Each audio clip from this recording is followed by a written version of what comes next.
those facts of matter had to exist first. You know what I'm saying?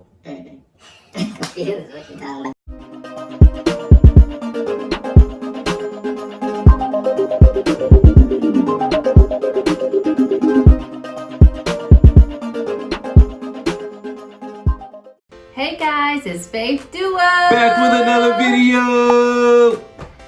Alright, and if you're new to our channel, we're just a Christian couple striving to please God and encourage others by sharing our life.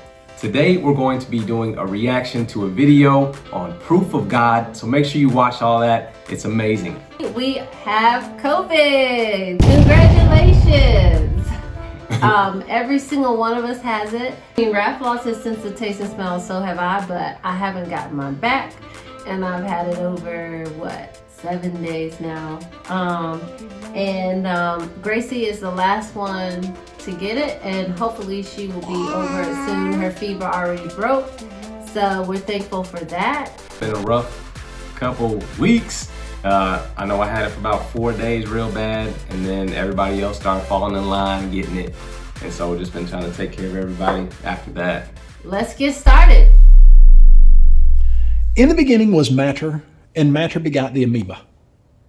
If there is no God, that is the series of events that is forced on a person. You see, you would have to suggest that the cosmos is all that there is, all that there was, or all that there ever will be. You would have to say that there's no intelligent, supernatural creator who brings life into existence. And so you would have to say that somewhere in the distant past, life arose from non-living chemicals. Yeah, had to be. If there is no God, then non-living come from non-living. Well, I'm saying the Big Boom, I believe Big people boom. think Big that... bang. Oh, you say no too, Gracie? I believe that people think that just is a series of natural events. But the matter that is coming, like making stuff happen, the Big Boom, has to come from somewhere. So it's impossible from... Yeah, energy nothing. had to be created. From somewhere. Now, there's a very serious scientific problem with this. It breaks one of the most fundamental biological laws known to humankind, the law of biogenesis. The law of biogenesis is very simple to understand. Bio means life. Genesis means beginning. The law of biogenesis simply says that life comes from previously existing life of its own kind in our material, natural world. For years, people didn't think that that was the case, and so they naturally thought you could just get non-living chemicals to produce life. And they had examples for that. In fact, what they called scientific examples. They said, sure enough, if you will take a steak and place it on your kitchen counter in the middle of the summer and come back in maybe a week or two, do you know what you'll find? No. Oh, you'll find maggots that have spontaneously generated on that steak. Ooh. And that was supposedly evidence of life coming from non-living chemicals. They said that's not all. If you were to take some old sweaty rags and you were to wrap them with some wheat and put them in the corner of a barn and come back in a month or so, you would have spontaneously generated mice and sometimes rats from the chemical properties of the air and the rags and the wheat. Well, several scientists were studying this, and they thought, hold on just a second, we're not sure that these chemical processes are bringing about life. And they did some experiments. In fact, they're very famous experiments in virtually every biology textbook that you will ever read. One of them is by a man named Francisco Redi, or Francisco Redi. You spell his name R-E-D-I. His experiment was very, very simple. He simply took some meat, put it in a jar, several jars actually, and he put those jars to one side, and he didn't cover them or put anything on top of the jars. The other group of jars, he put meat in the bottom of those and hermetically sealed, airtight, these jars on this side, and then he watched.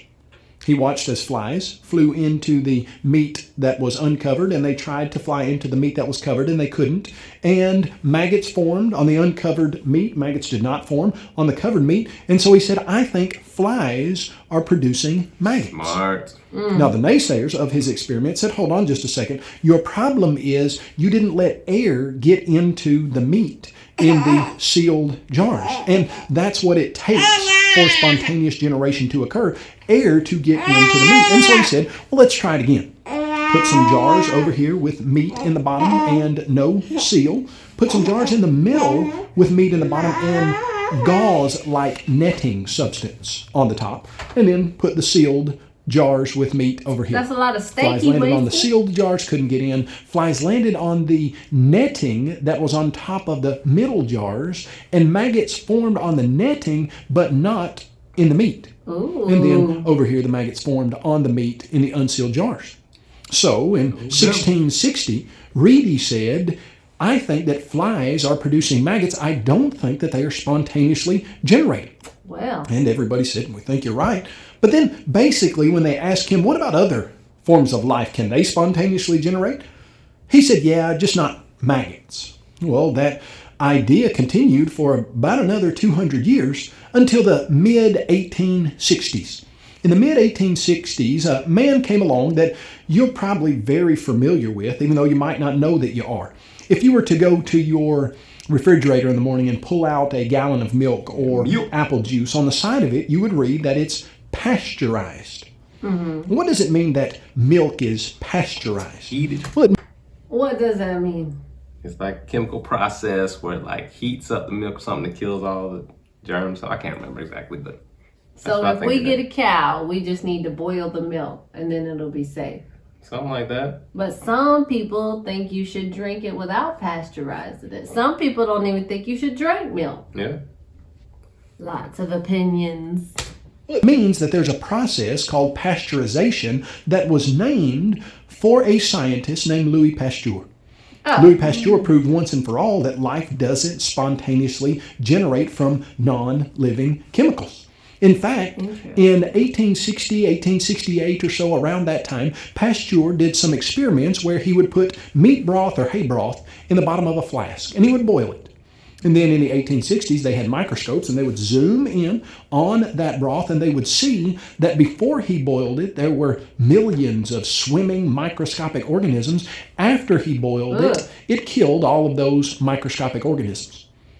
Well, the interesting thing about this particular experiment was that those flasks had a special S-shaped curve. So air could get back into the broth, but that special S shape was designed to catch all microscopic organisms as they went through the neck. And it was very effective. It did. Some of those flasks he would keep for over a year and then break the neck off. The air would go back unhindered to the meat broth and microscopic organisms would form. Reedy, Pasteur, other scientists who did experiments like this proved once and for all that life does not come from non-living chemicals. So that just means that life has to come from somewhere else. Yeah. No life equals no life. And my thing is, if you can see that, then even if somebody doesn't have the thought that they believe in God, like I'm going to search and want to find out where we come from, you know? I mean, you have to come from something. Like I said, that's a fundamental element is non-living can't come from non-living, or life can't come from non-living. So if you have anything non-living, then it's going to stay non-living. In fact, evolutionist Martin Moe correctly commented that a century of sensational discoveries in the biological sciences has taught us that life arises only from life. Wow. Even the eminent evolutionist George Gaylord Simpson observed that there is no serious doubt that biogenesis is the rule, that life comes only from other life, that a cell, the unit of life, is always and exclusively the product or offspring of another cell. Now that puts people who don't believe in God in a very serious quandary.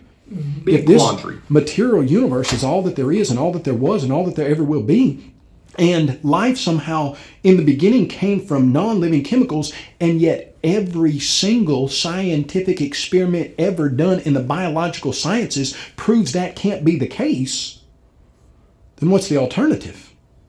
Well, the alternative is that there was a supernatural intelligent being at the beginning who brought life into existence. Now, what you'll hear from the atheistic evolutionary teaching is that we just haven't found how life came from non-living chemicals. We think it did. We suggest it had to. Like George Wald said back in 1950, he said, to make an organism demands the right substances in the right proportions and in the right arrangement. If people can believe in aliens, then why is it so far-fetched to believe that we have a creator? Like, Beats me. I don't know. It is crazy. We have all these thoughts on how things could be, or just wild imaginations, and then we can't just accept, that there's a being that created us. We do not think that anything more is needed, but that is problem enough. One has only to contemplate the magnitude of this task to concede that the spontaneous generation of a living organism is impossible. And yet, here we are. You see, he says, hey, this isn't possible, yet we're here, so it must have happened in the past. So we've got to find out how it did happen, and yet here's the problem. It's not that science hasn't found the answer yet. It's that science has found the answer, and the answer is that spontaneous generation is impossible in nature. It's not as if one day we're going to find the answer, as if we do a million more experiments, it's still out there. We're just in a system or situation of doubt right now. No, listen. Every single scientific experiment in biology ever done proves that life cannot spontaneously generate from non-living chemicals. That's the point right there. I mean, you got to take that serious, and you can't just put it off and be like, well, whatever, you need to take that serious, because if God did create us, then there's a certain way you should be living, and there's an eternal destiny that you're going to have to answer to. And I just think that people don't take that serious enough. Life is serious. Of course we have... Our soul is serious. Right. We're already in eternity. We're going to live forever. That's the biggest thing. Like, we're going to live forever no matter what. We're already put in eternity. And so we have to make decisions now on what we're going to do to affect the rest of our eternity. And, we were, like it says, every scientific experiment ever done has proven that life cannot come from non-living. So about 50 years after Wald made his statement, Kenneth Miller and Joseph Levine, in their book Biology, wrote that Louis Pasteur convinced other scientists that the hypothesis of spontaneous generation was not correct. In other words, Pasteur showed that all living things come from other living things. This change in thinking represented a major shift in the way scientists viewed living things. Major shift indeed. If that statement is true, and scientifically it's one of the most valid scientific statements ever made, atheism cannot be true. And in the beginning, God is the real scientific answer. Wow. it's powerful. Well, and we might get to it in these reaction videos, but the Bible, God's book, had scientific evidence in it that wasn't proven until after the 1800s. And there's still things that they're finding that's already in the Bible That Bob already talked about. That's true. real. That's real facts of life that you cannot deny. A lot of people think that the Bible is a storybook. No, these are historical events and places and people that existed. It's not fake, it's real. And it's real that God created us, and it's exciting that God created us because we have somebody taking care of us and a future for our eternity. Yeah. Any blessings from it. But if you have any objections or anything, if you think anything is false, please leave a comment below. Let us know so we can take a look at it, do some research on it. Tell us what you would like for us to look at next. But we appreciate your time and watching this. Go check out the Apologetics Press channel. It's very interesting. Make sure you like, share, and subscribe. Doing that is going to help the growth of this channel and help others. And spread the word. Much love. Be the light.